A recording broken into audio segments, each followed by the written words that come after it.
The day started like any other in the sprawling, glass-encased office of Innovista, my tech empire nestled in the heart of Silicon Valley. The sun was just beginning to peek over the horizon, casting a golden glow through the floor-to-ceiling windows, illuminating the world of silicon chips and digital dreams I had built from scratch. But this morning, the light felt more like a spotlight, illuminating truths I wasn't ready to see. I was troubleshooting our latest AI software, designed to predict user behavior with eerie accuracy, when I stumbled upon something that made my heart sink. There, amidst the lines of code, was a glitch, a digital whisper of betrayal. My wife, Sophia, had left a trace, a digital footprint so faint that only our proprietary software could detect it. She was communicating with someone who shouldn't have been there in our lives. The messages weren't explicit, but the context was undeniable. Sophia, the love of my life, was meeting someone else. Not just anyone, but Derek, the CEO of Synergix, our biggest rival. The irony was almost poetic. The very technology one had created to connect people was now revealing the disconnect in my own marriage. I sat there, the hum of the servers around me suddenly sounding like a chorus of betrayal. My mind raced through memories, looking for signs I had missed. The late nights she claimed were for charity work, the sudden interest in tech conferences where Derek would speak. It all pieced together, forming a picture I didn't want to acknowledge. But I was not one to act in haste. If there was one thing my life in tech had taught me, it was the art of strategy. I needed to understand the full scope of this betrayal before deciding my next move. The software continued to run, analyzing, predicting, and in the background, so did I, planning my digital counterstrike. After the initial shock, a cold clarity took over. I spent the next few days in a kind of emotional lockdown, my mind a battleground of hurt and strategy. I knew better than to let rage dictate my actions. In the digital world, precision and patience were key. I began to outline a plan, not of confrontation but of a calculated, almost surgical revenge. First, I needed to confirm my suspicions beyond any doubt. I employed our AI to sift through years of data, emails, texts, even the metadata from Sophia's phone interactions. Each piece of information was a puzzle piece, and slowly, the picture of their affair became undeniable. They met at tech expos under the guise of industry networking, but the frequency and timing of these meetings told a different story. With the truth laid bare before me, I turned my attention to the mechanics of revenge. I decided on a multi-layered approach, each layer a different kind of blow to both Sophia's personal life and Derek's professional one. I would not resort to physical harm. Instead, I would use the very tools of our trade technology to dismantle their lives piece by digital piece.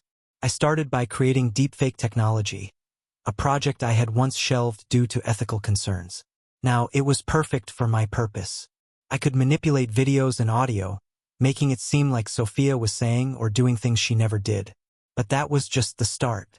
I planned to manipulate stock markets subtly, ensuring Synergix's stocks would plummet, indirectly hitting Derek where it hurt his pride and his wallet.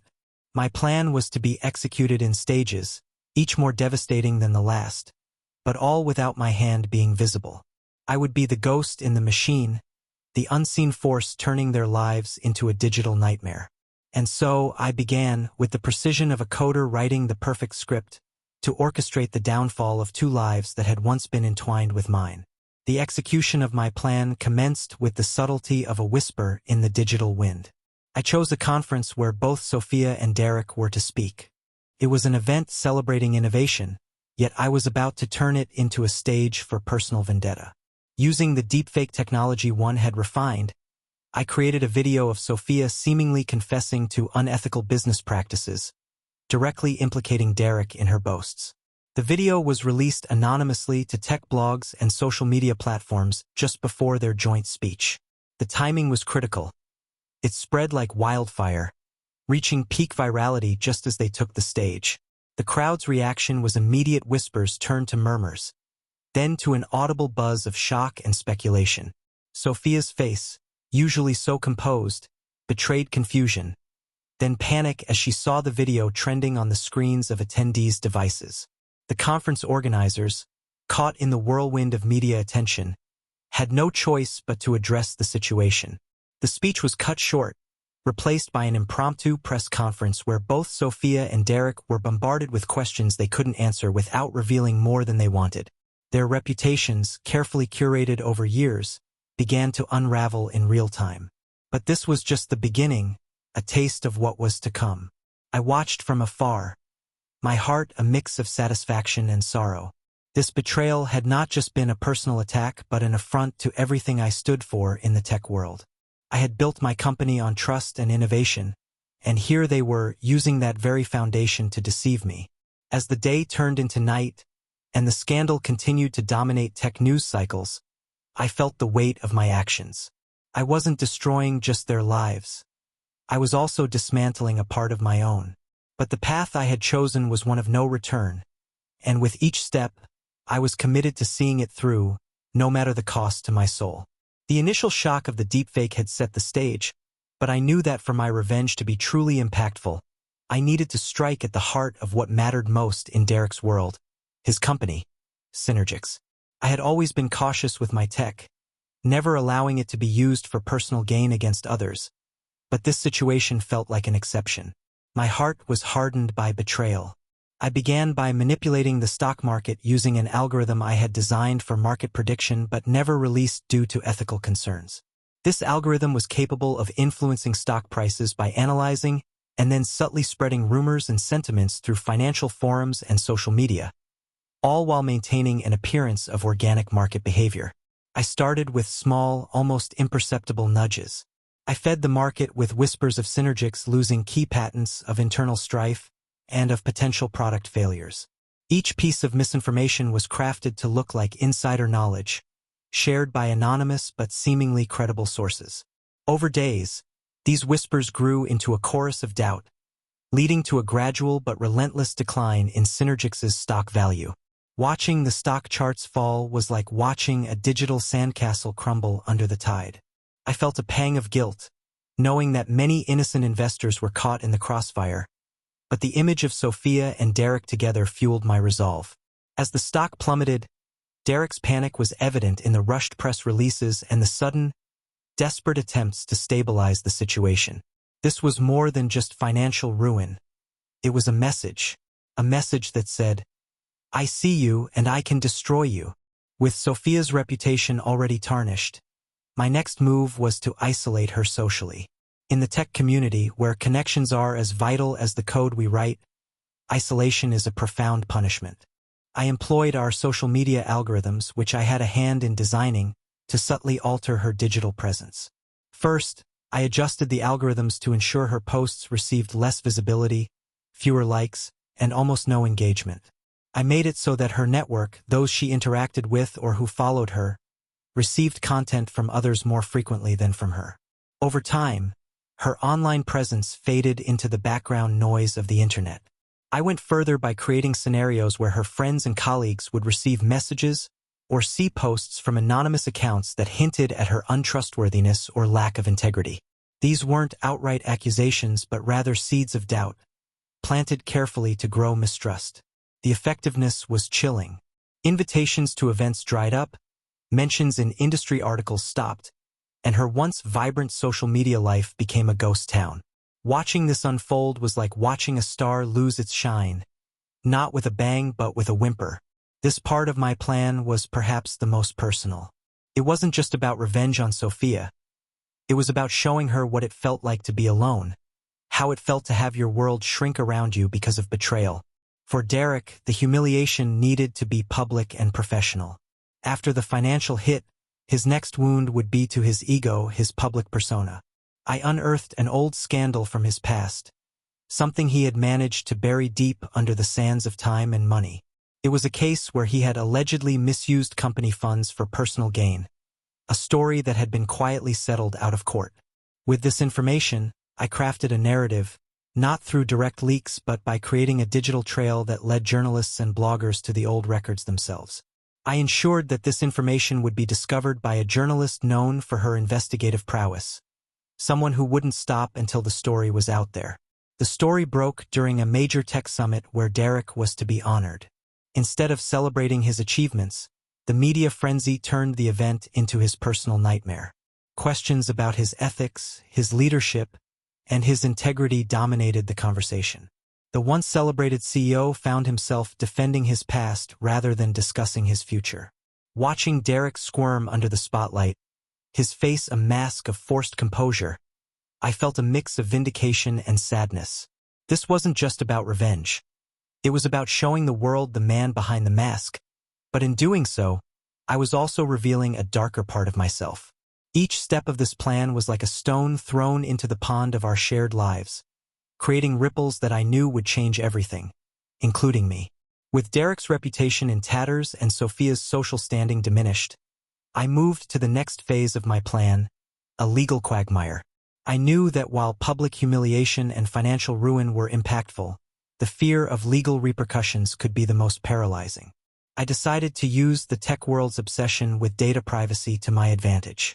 I began by planting false data trails that suggested both Sophia and Derek had engaged in unauthorized data mining from their company's databases. This wasn't true, but with my access to digital manipulation tools, I made it look convincingly real. I created logs, emails, and even manipulated server access records to show unauthorized data access and transfer. Next, I leaked this evidence to a watchdog group known for their aggressive pursuit of data privacy violations. An anonymous tip directed them to the fabricated trails, leading to an investigation that would keep both Sophia and Derek in a state of perpetual legal defense. The legal battle was costly, in both time and resources. Lawyers, court fees, and the relentless scrutiny from the media became their new reality. Every step they took was now under legal and public examination, creating a life filled with stress and uncertainty. Watching from the shadows, I felt a complex emotion, part satisfaction, part despair.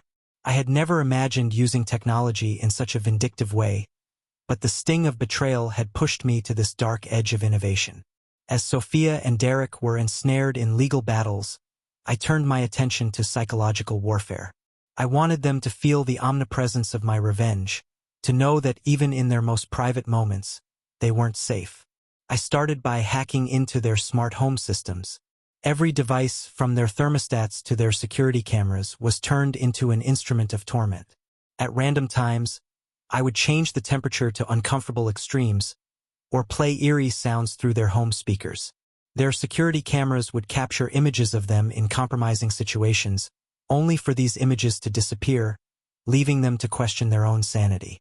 I also set up automated messages that would appear on their phones or computers, messages that were cryptic and unsettling.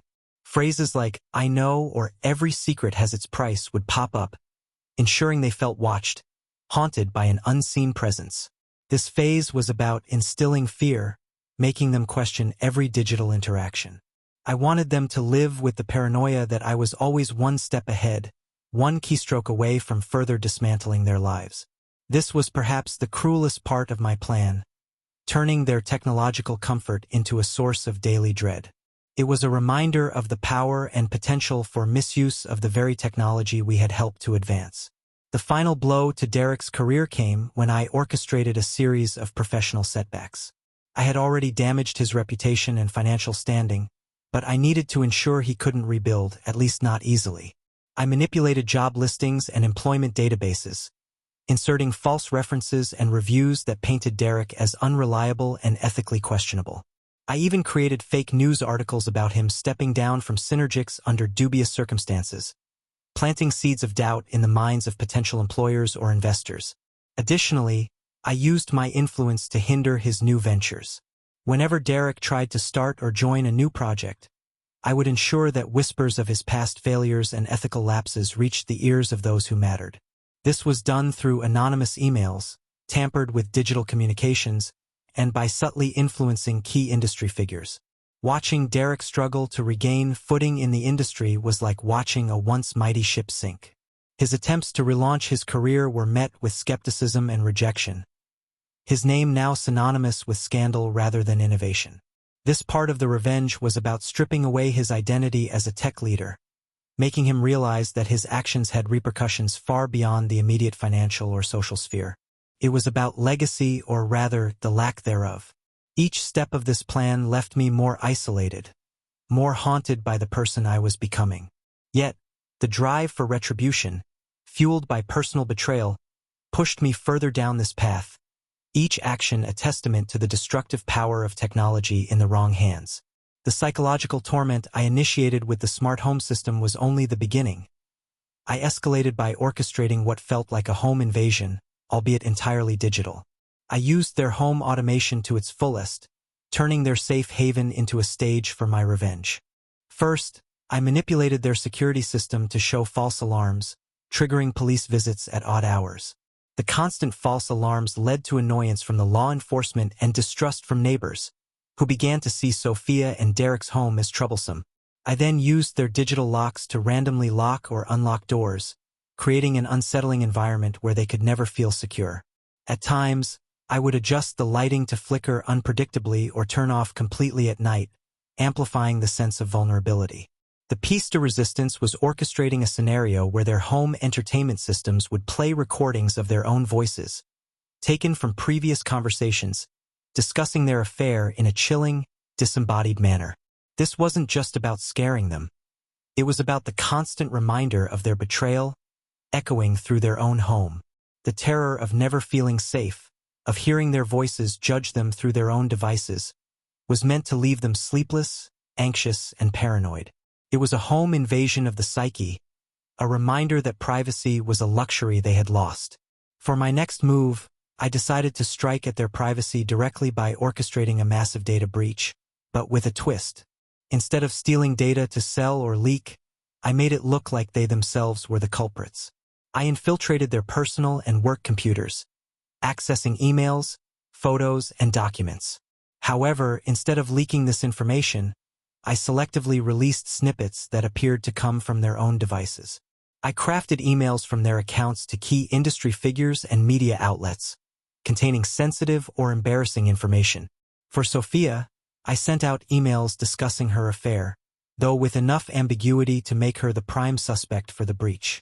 For Derek, I ensured that documents showing his involvement in questionable business practices were accidentally sent to competitors and regulatory bodies.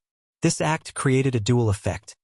It not only damaged their reputations further, but also placed them under intense scrutiny for data security. The investigation into the breach would consume their time and resources, leading to a loss of trust from clients, partners, and the public. The irony was that while I was the true perpetrator, they had to defend themselves against accusations of being the ones who compromised their own data. This was about making them feel the weight of betrayal from all angles, even from within their own digital lives. With their lives in chaos, I turned to the ultimate form of revenge: psychological manipulation through AI. I had access to all their digital interactions, from emails to social media, which I used to understand their fears, their dreams, and their mental states. I created an AI persona, a virtual friend or confidant, that would reach out to both of them at their lowest moments. This AI would mimic the communication style of close friends or family, offering sympathy, only to subtly twist the knife with reminders of their wrongdoings or the consequences of their actions. For Sophia, this AI would engage in conversations that would remind her of lost friendships, of her isolation, and of the life she could have had. It would question her decisions, planting seeds of regret and self-doubt. For Derek, it would focus on loss of his empire, his status, and his future. I went further by ensuring this AI would manipulate the content they saw online. If Sophia searched for ways to rebuild trust or reconnect with friends, she'd find articles and stories about the impossibility of redemption. If Derek looked into new business opportunities, he'd see warnings about the consequences of ethical lapses. This was about breaking them down mentally, making them question every aspect of their lives. It was about turning the digital world, which they once dominated, into a constant source of psychological torment, a reminder of their fall from grace orchestrated by the very technology they helped to advance. Through each step of this revenge, I felt the weight of my actions, knowing I was not just punishing them but also altering my own path, driven by a pain that seemed to grow with every digital manipulation I enacted. The culmination of my revenge was aimed at the joint project Sophia and Derek had been working on, something that was supposed to be their redemption in the tech world. I had been keeping an eye on this project, knowing it was their last hope to regain some semblance of respect and financial stability. I devised a plan to sabotage this project without directly touching the code or the data. Instead, I targeted the human element. I began by spreading rumors among the project's key investors and board members about mismanagement and potential legal issues, leveraging the fallout from the previous scandals. These whispers were enough to make investors jittery. Next, I hacked into the communication channels used by the project team, subtly altering messages to cause confusion and mistrust. I ensured that emails appeared to be sent from one team member criticizing another, reports were altered to show negative results, and meeting schedules were tampered with, leading to missed deadlines and a breakdown in team cohesion. The final act was during a critical product demonstration where I introduced a series of glitches and errors into the software presentation. These weren't just random errors but were designed to expose weaknesses in the product's design, making it appear unstable and unprepared for market. The demonstration turned into a public embarrassment, with investors and partners pulling out, marking the death knell for the project. Watching the project fall apart was bittersweet. It was the final piece of my revenge puzzle, but it also marked the end of something I had once been proud to be part of indirectly through Sophia. This was the moment where my revenge was complete, but at what cost to my own soul? As the dust settled from the project's failure, Sophia and Derek finally began to piece together that these weren't mere coincidences or bad luck. The pattern was too deliberate, too personal. It dawned on them that I was behind it all. The realization came in stages. First, with the home invasions, they suspected someone was playing with their tech, but not who. Then, with the data breach, they questioned their own security measures. But it was the psychological manipulation, the AI that knew too much about them, that truly opened their eyes. Sophia reached out first, a message that was both an olive branch and a demand for explanation. "Alex, please, we need to talk." It read, devoid of the usual warmth. I met her, not out of a desire for reconciliation but to see the impact of my actions up close. The confrontation was intense, filled with accusations, tears, and finally, confession. I laid out the extent of my revenge, from the deepfakes to the AI manipulation, watching as realization turned to horror on their faces. Derek, who joined us later, was silent, his face a mask of defeat. They asked why, seeking some justification for the extent of my vengeance. I explained the betrayal, the pain, but also my own descent into someone I no longer recognized. There was no satisfaction in this confrontation, only a shared understanding of the destruction we had all wrought on each other's lives. After the confrontation, I was left alone with my thoughts, my company, and the silence of my once vibrant home. The revenge had served its purpose, but at what cost? I had destroyed not just their lives but a part of mine too. My reputation in the tech world was now shadowed by rumors of my vendetta, my innovations viewed with suspicion. I began to reflect on the ethics of my actions, on the line I had crossed from justice to cruelty. The technology one loved, which I had used as a tool for creation, had become an instrument of destruction. I questioned if I could ever lead with the same passion or if every line of code would now remind me of this dark chapter. Sophia and Derek moved away, their careers in tech essentially over. I heard they were trying to rebuild, perhaps in a less public, less tech-driven life.